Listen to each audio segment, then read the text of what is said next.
ಎಲ್ಲರಿಗೂ ನನ್ನ ನಮಸ್ಕಾರ. ಮಕ್ಕಳೇ, ನಾವು ನಮ್ಮ ಕಳೆದ ಕ್ಲಾಸ್ನಲ್ಲಿ ಭೂಪಟಗಳ ಮೂಲಕ ಭೂ ಮೇಲ್ಮೈ ವಿಶ್ಲೇಷಣೆ ಎಂಬ ಪಾಠದ ಕೆಲವು ವಿಚಾರಗಳನ್ನು ಕಲ್ತಿದ್ದೇವೆ. ಹಾಗಿದ್ರೆ ಯಾವೆಲ್ಲ ವಿಚಾರಗಳನ್ನು ಕಲ್ತಿದ್ದೇವೆ ಅಂತ ಹೇಳ್ಬಹುದಾ? ಏನೆಲ್ಲ ಕಲ್ತಿದ್ದೇವೆ ಕಳೆದ ಕ್ಲಾಸ್ನಲ್ಲಿ? ಒಂದು, ಸ್ಥಳ ಸ್ವರೂಪ ಭೂಪಟ ಎಂದರೇನು, ಮತ್ತೆ ಸ್ಥಳ ಸ್ವರೂಪ ಭೂಪಟದಲ್ಲಿ ಯಾವೆಲ್ಲ ವಿಶೇಷತೆಗಳು ಕಾಣಸಿಗುತ್ತವೆ, ಅದಾಗಿ ಸ್ಥಳ ಸ್ವರೂಪ ಭೂಪಟದ ಉಪಯೋಗ ಏನು, ಯಾವೆಲ್ಲ ಉದ್ದೇಶಗಳಿಗಾಗಿ ನಾವು ಸ್ಥಳ ಸ್ವರೂಪ ಭೂಪಟವನ್ನು ಉಪಯೋಗಿಸುತ್ತೇವೆ. ಅದೇ ರೀತಿಯಲ್ಲಿ ಸ್ಥಳ ಸ್ವರೂಪ ಭೂಪಟದ ವಿನ್ಯಾಸ ಹಾಗೂ ಅದನ್ನು ಸಂಖ್ಯಾ ವಿಧಾನ ಹೇಗೆ, ನಂಬರಿಂಗ್ ಹೇಗೆ ಎಂಬುದನ್ನು ಕೂಡ ನಮ್ಮ ಕಳೆದ ಕ್ಲಾಸ್ನಲ್ಲಿ ನಾವು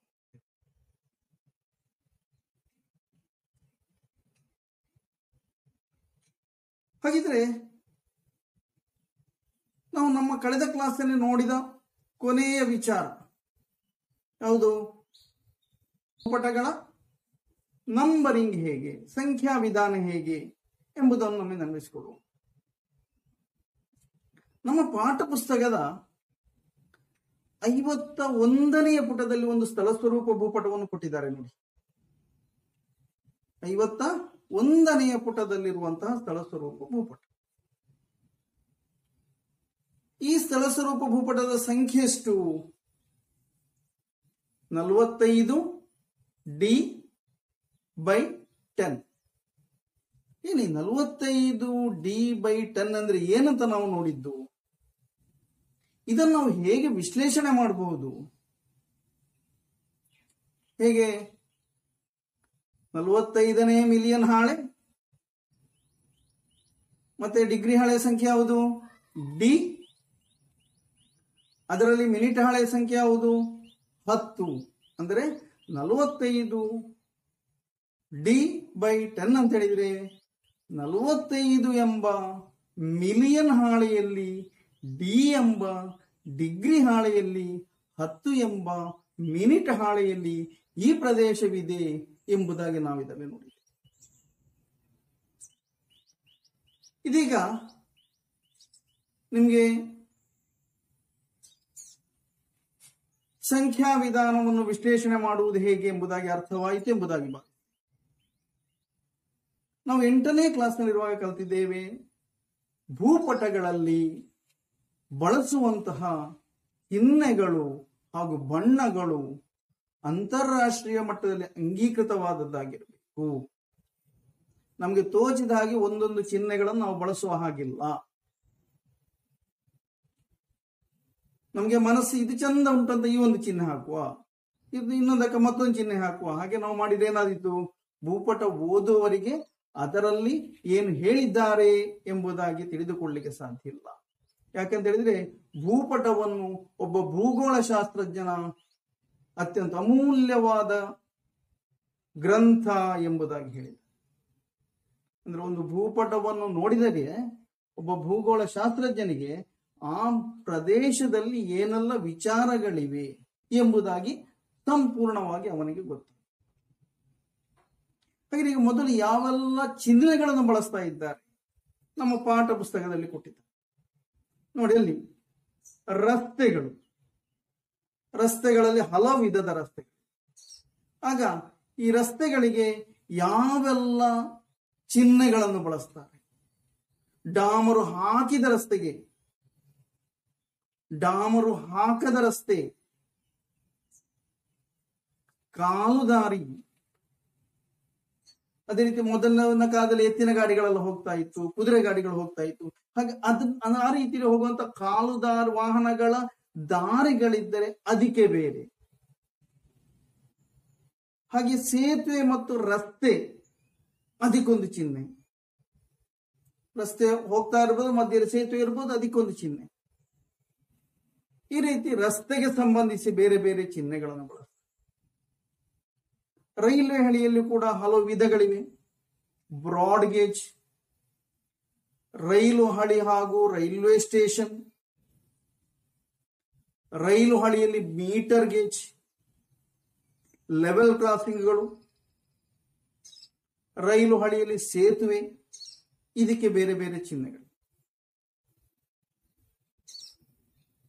ಹಾಗೆ ನಮ್ಮ ಭೂಪಟವನ್ನು, ಭಾರತದ ಭೂಪಟವನ್ನು ನಾವು ತೆಗೆದು ನೋಡಿದರೆ, ಭಾರತದ ಭೂಪಟವನ್ನು ನಾವು ತೆಗೆದು ನೋಡಿದರೆ ಅದರಲ್ಲಿ ರಾಜ್ಯಗಳನ್ನು ಗುರುತಿಸಲಿಕ್ಕೆ ಒಂದು ಚಿಹ್ನೆಯನ್ನು ಉಪಯೋಗಿಸಿದ್ದಾರೆ, ಅಂತಾರಾಷ್ಟ್ರೀಯ ಗಡಿಗಳನ್ನು ಗುರುತಿಸಲಿಕ್ಕೆ ಒಂದು ಚಿಹ್ನೆಯನ್ನು ಉಪಯೋಗಿಸಿದ್ದಾರೆ, ಜಿಲ್ಲಾ ಗಡಿಗೆ ಒಂದು ಚಿಹ್ನೆಯನ್ನು ಉಪಯೋಗಿಸಿದ್ದಾರೆ, ತಾಲೂಕನ್ನು ಸೂಚಿಸಲಿಕ್ಕೆ ಮತ್ತೊಂದು ಚಿಹ್ನೆಯನ್ನು ಉಪಯೋಗಿಸಿದ್ದಾರೆ. ಅಂದ್ರೆ ಅಂತಾರಾಷ್ಟ್ರೀಯ ಗಡಿಗಳಿಗೆ ಒಂದು, ಪ್ರಾಂತ್ಯಗಳಿಗೆ ಒಂದು, ಜಿಲ್ಲಾ ಗಡಿಗಳಿಗೆ ಒಂದು, ತಾಲೂಕು ಗಡಿಗಳಿಗೆ ಇನ್ನೊಂದು.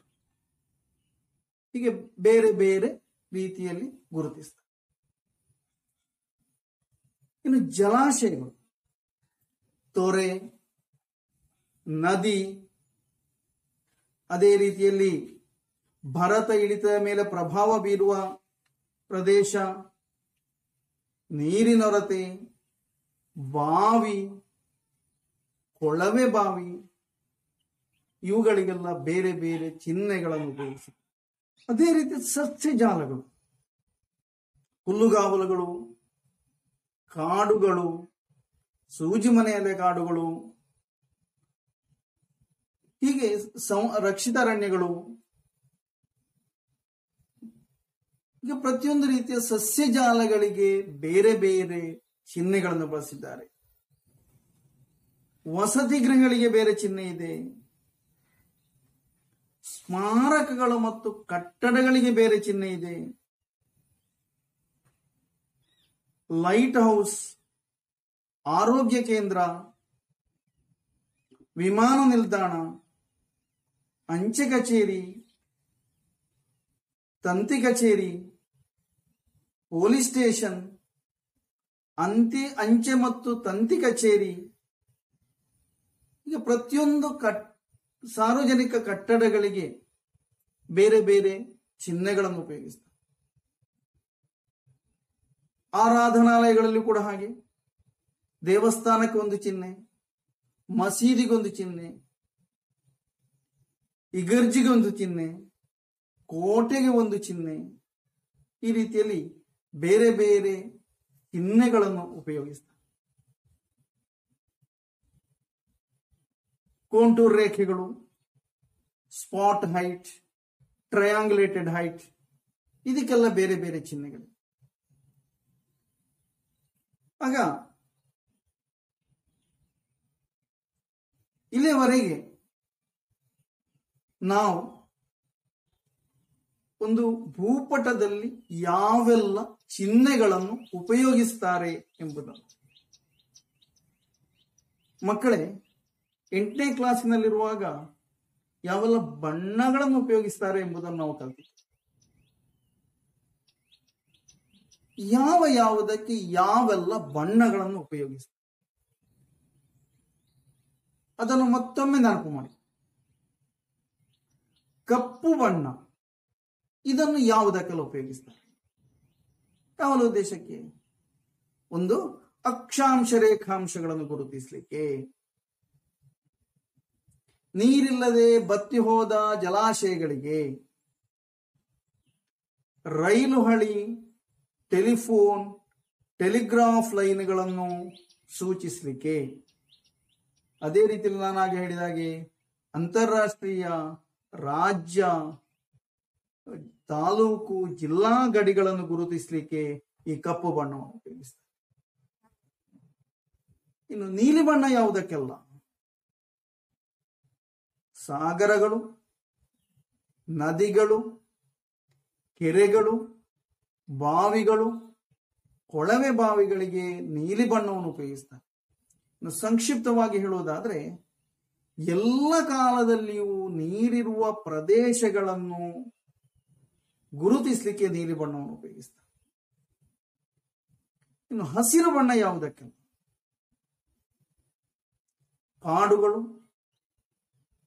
ಹುಲ್ಲುಗಾವಲುಗಳು, ಮರಗಳು, ಕುರುಚಲು ಗಿಡಗಳು, ಫಲವೃಕ್ಷಗಳು, ತೋಟಗಳು, ಇದನ್ನೆಲ್ಲವನ್ನು ಗುರುತಿಸಲಿಕ್ಕೆ ನಾವು ಹಸಿರು ಬಣ್ಣವನ್ನು ಉಪಯೋಗಿಸ್ತೇವೆ. ಇನ್ನು ಹಳದಿ ಬಣ್ಣ ಯಾವುದಕ್ಕೆ? ಕೃಷಿ ಸ್ಥಳಗಳಿಗೆ. ಕೃಷಿ ಸ್ಥಳಗಳು ಹಸಿರಾಗಿದ್ರು ಭೂಪಟದಲ್ಲಿ ಅದನ್ನು ಗುರುತಿಸಲಿಕ್ಕೆ ನಾವು ಹಳದಿ ಬಣ್ಣವನ್ನು ಉಪಯೋಗಿಸುವ. ಬಿಳಿ ಬಣ್ಣದಲ್ಲಿ ಬಂಜರು ಭೂಮಿಯನ್ನು ಗುರುತಿಸ್ತೇವೆ. ಯಾವುದಕ್ಕೆ? ಬಂಜರು ಭೂಮಿಯನ್ನು ಗುರುತಿಸಲಿಕ್ಕೆ ಬಿಳಿ ಬಣ್ಣ. ಇನ್ನು ಕೆಂಪು ಬಣ್ಣ ಯಾವುದಕ್ಕೆಲ್ಲ ಉಪಯೋಗಿಸ್ತಾರೆ? ಮನೆಗಳು, ರಸ್ತೆ, ಹಾದಿಗಳು. ರಸ್ತೆಗಳಂದ್ರೆ ಎಲ್ಲ ರಸ್ತೆಗಳು, ಡಾಮರ್ ಹಾಕಿದ ರಸ್ತೆ, ಡಾಮರ್ ಹಾಕದ ರಸ್ತೆ, ಕಾಲುದಾರಿಗಳು, ಮತ್ತೆ ರಸ್ತೆಯ ಮಧ್ಯೆ ಸೇತುವೆ ಬಂದ್ರೆ ಇದನ್ನೆಲ್ಲ ಸೂಚಿಸಲಿಕ್ಕೆ ನಾವು ಕೆಂಪು ಬಣ್ಣ. ಅದಲ್ಲದೆ ಮತ್ತೆ ಯಾವುದು? ಗ್ರಿಡ್ ಲೈನ್ಗಳು, ಈಸ್ಟಿಂಗ್ಸ್ ಹಾಗೂ ನಾರ್ಥಿಂಗ್ಸ್, ಅದರ ಸಂಖ್ಯೆಗೆ.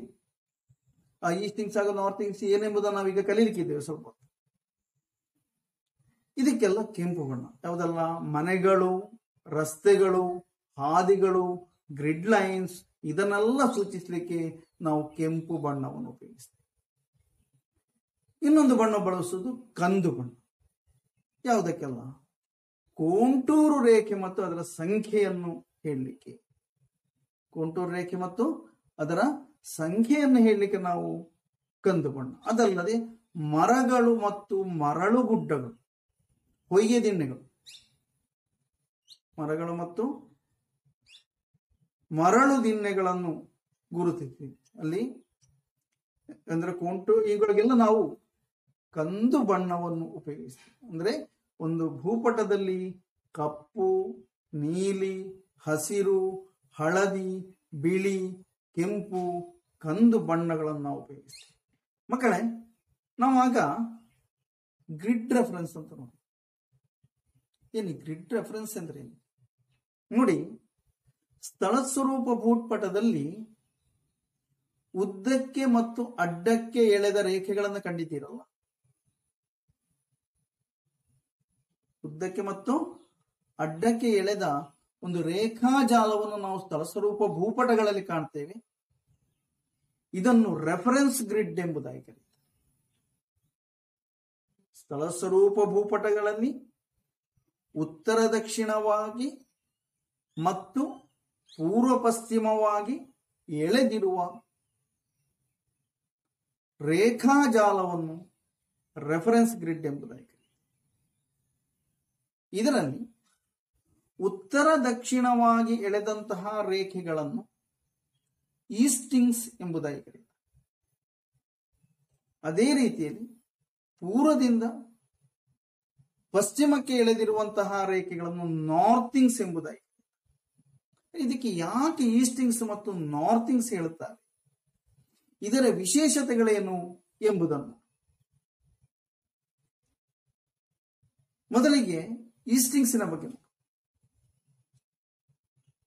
ಉತ್ತರ ದಕ್ಷಿಣವಾಗಿ ಎಳೆದಂತಹ ರೇಖಾಜಾಲಗಳನ್ನು ಈಸ್ಟಿಂಗ್ಸ್ ಎಂಬುದಾಗಿ ಕರೆಯುತ್ತಾರೆ.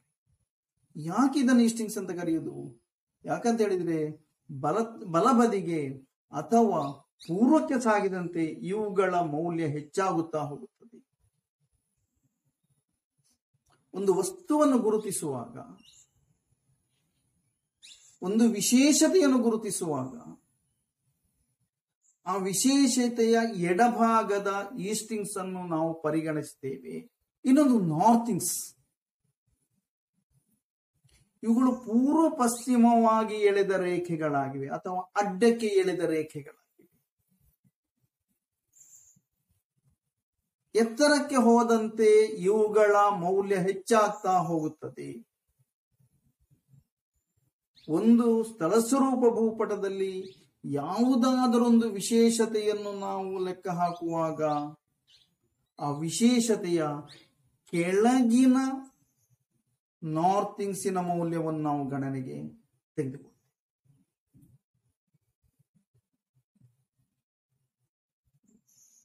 ನೋಡಿ, ನಮ್ಮ ಪಾಠ ಪುಸ್ತಕದ 59ನೇ ಪುಟದಲ್ಲಿ ಒಂದು ಮಾದರಿ ರೆಫರೆನ್ಸ್ ಗ್ರಿಡ್ ಅನ್ನು ಕೊಟ್ಟಿದೆ.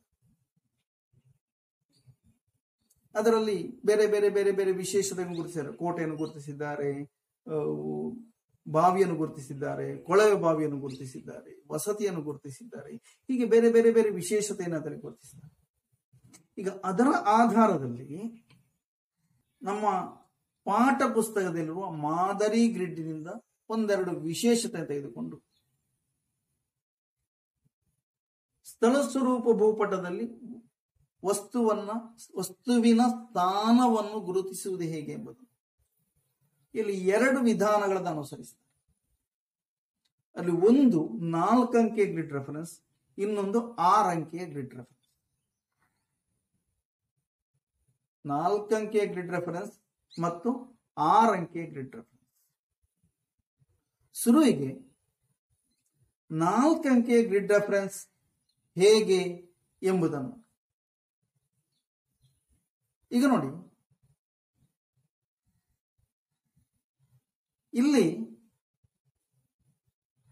ಒಂದು ಮಾದರಿ ಗ್ರಿಡ್ ಅನ್ನು ಕೊಡಲಾಗಿದೆ. ಈಸ್ಟಿಂಗ್ಸ್ ಎಷ್ಟು? 81 ಮತ್ತು 82. ನಾರ್ಥಿಂಗ್ಸ್ 34 ಮತ್ತು 35. 81, 82 ಈಸ್ಟಿಂಗ್ಸ್,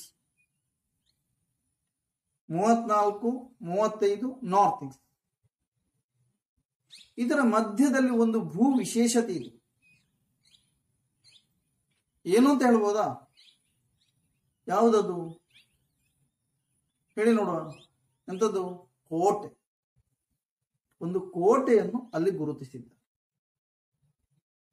ಆಗ ಈ ಕೋಟೆಯ ಸ್ಥಾನವನ್ನು ನಾವು 4 ಅಂಕೆಯ ಗ್ರಿಡ್ ರೆಫರೆನ್ಸ್ನಲ್ಲಿ ಹೇಳಬೇಕು. ಕೋಟೆಯ ಸ್ಥಾನವನ್ನು ನಾವು 4 ಅಂಕೆಯ ಗ್ರಿಡ್ ರೆಫರೆನ್ಸ್ ಎಂದು ಹೇಳ್ತೀವಿ. ಆಗ ಮೊದಲು ನಾವು ಈಸ್ಟಿಂಗ್ಸಿನ ಮೌಲ್ಯವನ್ನು ಬರೆಯಬೇಕು.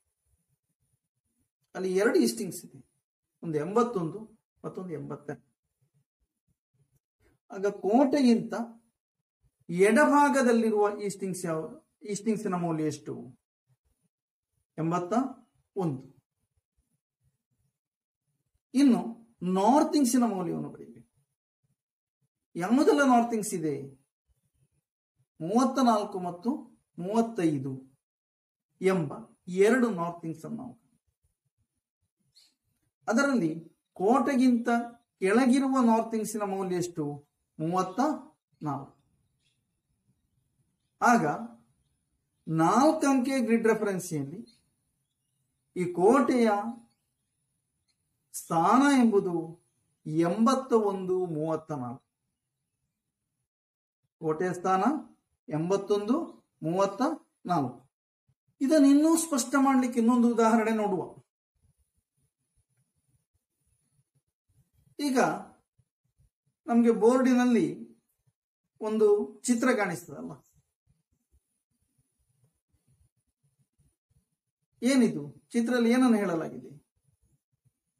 ಅಲ್ಲಿ ಯಾವ ವಿಶೇಷತೆಯನ್ನು ಗುರುತಿಸಿದ್ದಾರೆ ಒಮ್ಮೆ ಹೇಳಬಹುದಾ? ಎಂಥದ್ದು? ಸ್ಮಶಾನ.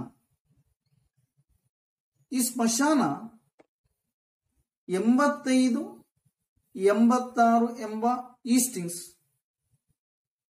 35, 36 ಎಂಬ ನಾರ್ಥಿಂಗ್ಸಿನ ಮಧ್ಯದಲ್ಲಿ. ಹಾಗಿದ್ದರೆ ಈ ಸ್ಮಶಾನದ ಸ್ಥಾನವನ್ನು 4 ಅಂಕೆಯಲ್ಲಿ ನಾವು ಬರೆಯುತ್ತೇವೆ. ಸ್ಮಶಾನ ಸ್ಥಾನವನ್ನು 4 ಅಂಕೆಯಲ್ಲಿ ಬರೆಯುತ್ತೇವೆ. ಹೇಗೆ ಬರೆಯಬಹುದು? ಮೊದಲಿಗೆ ಯಾವುದನ್ನು ಬರೀಬೇಕಂತ ಹೇಳಿದ್ದು? ವಸ್ತುವಿನ ಎಡಭಾಗದಲ್ಲಿರುವ ಈಸ್ಟಿಂಗ್ಸಿನ ಮೌಲ್ಯವನ್ನು ಬರೀ. ವಸ್ತುವಿನ ಎಡಭಾಗದಲ್ಲಿರುವ ಈಸ್ಟಿಂಗ್ಸಿನ ಮೌಲ್ಯ ಎಷ್ಟು? 85. ಅದಕ್ಕೆ ವಸ್ತುವಿನ ಕೆಳಗಿರುವ ನಾರ್ಥಿಂಗ್ಸ್ ಅನ್ನು ಬರೀಬೇಕು. ಅದೆಷ್ಟು? 35. ಆಗ ಇಲ್ಲಿ ಸ್ಮಶಾನದ ಸ್ಥಾನ ಎಂಬುದು ಸ್ಥಳ ಸ್ವರೂಪ ಭೂಪಟದಲ್ಲಿ 85, 35 ಆಗಿದೆ. ಇನ್ನು ನಮ್ಮ ಪಾಠ ಪುಸ್ತಕದಲ್ಲಿರುವ ಮಾದರಿ ಗ್ರಿಡ್ ಅನ್ನು ಉಪಯೋಗಿಸಿ ಇನ್ನೂ ಹೆಚ್ಚಿನ ಉದಾಹರಣೆಗಳನ್ನು ನೀವೇ ಕಂಡು. ಈಗ 4 ಅಂಕೆ. ಇನ್ನು ನಾವು ಒಂದು ವಸ್ತುವಿನ ಸ್ಥಾನವನ್ನು ಅಥವಾ ಒಂದು ವಿಶೇಷತೆಯ ಸ್ಥಾನವನ್ನು 6 ಅಂಕೆಯಲ್ಲಿ ಬರೆಯುವುದು ಹೇಗೆ ಎಂಬುದನ್ನು ನೋಡಿ. ಇಲ್ಲಿ ಒಂದು ವಿಶೇಷತೆ ಕಾಣ್ತಾ ಇದೆ. ಯಾವುದದು? ಅದು ಬಾವಿ. ಈ ಬಾವಿಯ ಸ್ಥಾನವನ್ನು ನಾವು 6 ಅಂಕೆಯಲ್ಲಿ ಕಂಡುಹಿಡಿಯಬೇಕು. ಹೇಗೆ ಮಾಡುವುದು? ಮೊದಲು ಇದರ ಸುತ್ತಲಿರುವ ಈಸ್ಟಿಂಗ್ಸ್ ಮತ್ತು ನಾರ್ಥಿಂಗ್ಸ್ ಯಾವುದಲ್ಲ ಎಂಬುದನ್ನು. ಯಾವುದಲ್ಲಿದೆ? ಈಸ್ಟಿಂಗ್ಸ್ 83 ಮತ್ತು 84, ನಾರ್ಥಿಂಗ್ಸ್ 35 ಮತ್ತು 30. 83 ಮತ್ತು 84 ಈಸ್ಟಿಂಗ್ಸ್, 35 ಮತ್ತು 36 ನಾರ್ಥಿಂಗ್ಸ್ಗಳ ಮಧ್ಯೆ ಈ ಬಾವಿ ಇದೆ. ಇದನ್ನು ನಮಗೆ 6 ಅಂಕೆಯಲ್ಲಿ ಕಂಡುಹಿಡಿಯುವುದು. ಹೇಗೆ ಕಂಡುಹಿಡಿಯುವುದು? ಅದಕ್ಕೆ ಮೊದಲೇನು ಮಾಡಬೇಕು? ಯಾವ ಈಸ್ಟಿಂಗ್ಸ್ ಅನ್ನು ನಾವು ಲೆಕ್ಕಕ್ಕೆ ತೆಗೆದುಕೊಳ್ಳುವುದು? ವಸ್ತುವಿನ ಎಡಭಾಗದಲ್ಲಿರುವ ಈಸ್ಟಿಂಗ್ಸ್. ವಸ್ತುವಿನ ಎಡಭಾಗದಲ್ಲಿರುವ ಈಸ್ಟಿಂಗ್ಸ್ ಎಷ್ಟು? 83. ಅಷ್ಟು ಸಾಕಾಗುವುದಿಲ್ಲ. ನಾವೆಂತ ಮಾಡಬೇಕು? ಈ 83 ಮತ್ತು 84ನ ನಡುವಿನ ಅಂತರವನ್ನು 10 ಸಮಾನ ಭಾಗಗಳಾಗಿ ವಿಂಗಡಣೆ ಮಾಡಬೇಕು. 83 ಮತ್ತು 84 ಅಂದ್ರೆ ವಸ್ತುವಿನ ಎಡ ಮತ್ತು ಬಲಕ್ಕಿರುವ ನಾರ್ಥಿಂಗ್ಸಿನ ನಡುವಿನ ಭಾಗವನ್ನು ಸಮಾನ 10 ಭಾಗಗಳಾಗಿ ಮಾಡಬೇಕು. ವಸ್ತುವಿನ ಎಡ ಮತ್ತು ಬಲಕ್ಕಿರುವ ಈಸ್ಟಿಂಗ್ಸಿನ ಭಾಗ, ಮಧ್ಯದ ಭಾಗವನ್ನು 10 ಸಮಾನ ಭಾಗಗಳಾಗಿ ವಿಂಗಡಣೆ. ಹಾಗೆ 83 ಮತ್ತು 84ರ ನಡುವಿನ ಅಂತರವನ್ನು ಇಲ್ಲಿ ಸಮಾನ 10 ಭಾಗಗಳಾಗಿ ವಿಂಗಡಣೆ ಮಾಡಬೇಕು. ವಿಂಗಡಣೆ ಮಾಡಿ ಬಾವಿಯ ಎಡಭಾಗದ ಈಸ್ಟಿಂಗ್ಸ್ ಎಷ್ಟನೇ ಸಂಖ್ಯೆಯಲ್ಲಿ ಬರ್ತದೆ ಎಂಬುದು ನೋಡಿ. ನಮ್ಗಿಲ್ಲಿ ಇದನ್ನ ಈಗ 10 ಭಾಗ ಮಾಡಿದಾಗ ಎಷ್ಟರಲ್ಲಿ ಬಂತು? 8ರಲ್ಲಿ ಬಂತು. 8ರಲ್ಲಿ ಬಂದಿದೆ. ಆಗ ಈ ಬಾವಿಯ ಈಸ್ಟಿಂಗ್ಸಿನ ಮೌಲ್ಯ ಎಂಬುದು 838. ಯಾಕೆಂದ್ರೆ 83 ಈಸ್ಟಿಂಗ್ಸಿನ 8ನೇ ಭಾಗದಲ್ಲಿ ಬಾವಿ ಇದೆ. 83 ಎಂಬ ಈಸ್ಟಿಂಗ್ಸಿನ 8ನೇ ಭಾಗದಲ್ಲಿ ಬಾವಿ ಇದೆ. ಇದೇ ರೀತಿ ನಾವು ನಾರ್ಥಿಂಗ್ಸ್ ಅನ್ನು ಕೂಡ 10 ಸಮಾನ ಪಾಲುಗಳಾಗಿ ವಿಂಗಡಿಸಿ. ಎಷ್ಟೇ ನಾರ್ಥಿಂಗ್ಸ್? 35 ಮತ್ತು 36. 35 ಮತ್ತು 36ರ ನಡುವಿನ ಭಾಗವನ್ನು ನಾವು ಸಮಾನ 10 ಭಾಗಗಳಾಗಿ ವಿಂಗಡಣೆ. ಆಗ ಈ 35ರಿಂದ 36ರ ನಡುವಿನ ಭಾಗವನ್ನು 10 ಪಾಲುಗಳಾಗಿ ಮಾಡಿದಾಗ ನಮ್ಮ ಬಾವಿಯು ಎಷ್ಟನೇ ನಾರ್ಥಿಂಗ್ಸ್ ಏನಿ ಬರ್ತದೆ? 3ನೇ ನಾರ್ಥಿಂಗ್ಸ್ ಏನಿ ಬರ್ತದೆ. ಆಗ ನಾರ್ಥಿಂಗ್ಸ್ ಏನಿ ಬಾವಿಯ ಸ್ಥಾನ ಎಂಬುದು 35/3 ಅಂದ್ರೆ 353.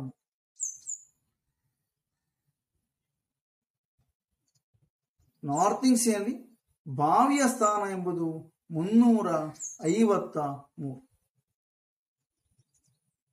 ಇಡೀ ಬಾವಿಯನ್ನು 6 ಅಂಕೆಯ ಗ್ರಿಡ್ ರೆಫರೆನ್ಸ್ ಏನು ಹೇಳು. ಬಾವಿಯನ್ನು ನಾವು 6 ಅಂಕೆಯ ಗ್ರಿಡ್ ರೆಫರೆನ್ಸ್ ಏನು ಹೇಳುವಾಗ 838 353 ಬರ್ತದೆ. ಭಾವಿಯ ಸ್ಥಾನವನ್ನು 6 ಅಂಕೆ ಗ್ರಿಡ್ ರೆಫರೆನ್ಸ್ ಹೇಳುವಾಗ 838 353 ಬರ್ತದೆ. ಇದರ ಸ್ಪಷ್ಟತೆಗಾಗಿ ನಾವು ಇನ್ನೊಂದು ಉದಾಹರಣೆಯನ್ನು ಕೂಡ ನೋಡಿ. ಇಲ್ಲಿ ಒಂದು ಸ್ಕ್ರೀನ್ ನಲ್ಲಿ ಕಾಣಿಸ್ತದೆ. ಎಂಥದಿದು? ಒಂದು ಪ್ಲಸ್ ಚಿಹ್ನೆ ಇದೆ. ಇದೇನು ಸೂಚಿಸ್ತದೆ? ಯಾವುದನ್ನು ಸೂಚಿಸ್ತದೆ? ನೀರಳತೆಯನ್ನು ಸೂಚಿಸ್ತದೆ. ಆಗ ಈ ನೀರಳತೆಯ ಸ್ಥಾನವನ್ನು ನಾವು 6 ಅಂಕೆಯಲ್ಲಿ ಬರೀಬೇಕು. ನೀರಳತೆಯ ಸ್ಥಾನವನ್ನು 6 ಅಂಕೆಯಲ್ಲಿ ಬರೀಬೇಕು. ಮೊದಲ ಈಸ್ಟಿಂಗ್ಸ್ ಮತ್ತು ನಾರ್ಥಿಂಗ್ಸ್ ಮೌಲ್ಯ ನೋಡು. ಅದರ ಈಸ್ಟಿಂಗ್ಸ್ ಮೌಲ್ಯ ಎಷ್ಟು?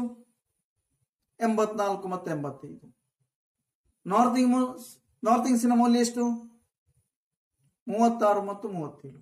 ಅಂದರೆ ಈ ನೀರಳತೆ 84, 85 ಎಂಬ ಈಸ್ಟಿಂಗ್ಸ್, 36 ಮತ್ತು 37 ಎಂಬ ನಾರ್ಥಿಂಗ್ಸ್ಗಳ ಮಧ್ಯದಲ್ಲಿ. ಈಗ ನಾವು ಆಗ ಮಾಡಿದ ಅದೇ ಪ್ರಕ್ರಿಯೆಯನ್ನು ಮಾಡಿ ನೀರಳತೆಯ ಎಡಬದಿಯ ಈಸ್ಟಿಂಗ್ಸಿನ ಮೌಲ್ಯ ಎಷ್ಟು? 84. ಹಾಗೆ 84 ಮತ್ತು 85ರ ನಡುವಿನ ಭಾಗವನ್ನು 10 ಸಮಾನ ಪಾಲುಗಳಾಗಿ ಮಾಡಬೇಕು.